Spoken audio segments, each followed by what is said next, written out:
And here is Vince Carter with his first stop. Let's go home! Let's go home, ladies and gentlemen! Let's go home!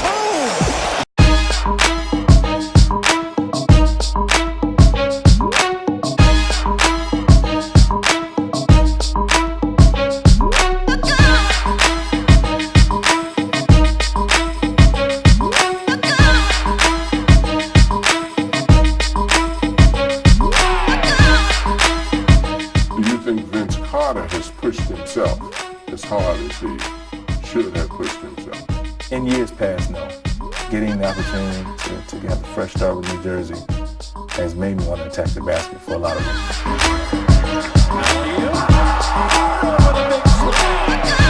Bang up. Was there defensively. Carter's got it. Carter drops. Oh!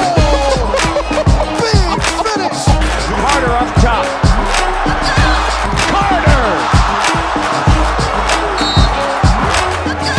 Oh boy, I mean that is prime time. What's up, Raptors fans? Continuing a conversation about disappointment with the Toronto Raptors franchise. You don't have to look too far from the last couple seasons on-court performance to look at disappointment, although you may be able to argue that some of that was expected. But we're talking about disappointing moments throughout the team's storied short career, and one of the biggest ones, and I think the one that most of our readers have picked from our Sunday poll was Vince Carter. Vince Carter in general, and this is one of those ones I left it in the poll as sort of a general topic because there's a myriad of ways you can look at it. From the fact that he was so successful and really put the team on the map, something we talked about this offseason, in fact, to sort of you can trace the downfall of the franchise in many ways to his departure, and first obviously his reluctance to play a certain style and the criticism that he started to get from fans and the media in terms of maybe he was not playing hard enough or playing through injury. And then to see him sort of force a trade out, and it's always the worst case scenario when that happens, because inevitably you're moving a superstar who doesn't want to be in the location he currently is, and you're getting 50 cents on the dollar, and suddenly all the other teams are lining up to take advantage. There's not much you could do.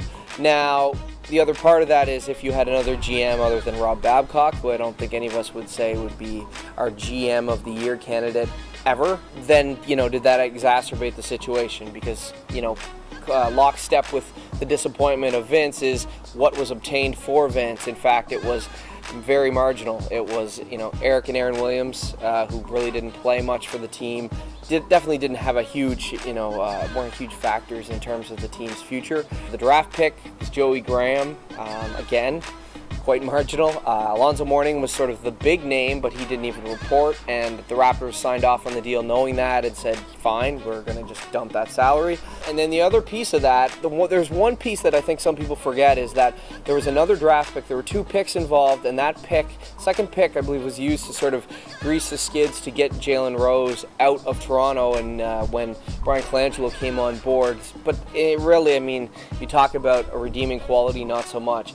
And then to go even further than that, it wasn't just that the Raptors got nothing in return for Vince, but then to see Vince go on to a divisional rival, no less, play back to his old ways in terms of being a dominant, upper tier NBA star and leading that Nets team, to playoff success, and in fact, beating the Raptors in the playoffs, and a tough pill to swallow, and it's hard to be much more disappointing than having something that's that valuable and that much of a benefit, and then to turn it into something that's quite negative, in fact, and that's again tough pill to swallow. So I think that's what a lot of our readers are saying is the most disappointing moment and piece of the franchise's history, and it's hard to argue too much with that. We want to hear, though. We have other thoughts, takes. We're going to be talking about this a lot more on the site, and in fact, SB Nation as a whole is going to be talking about this. So it's an interesting piece of point of conversation.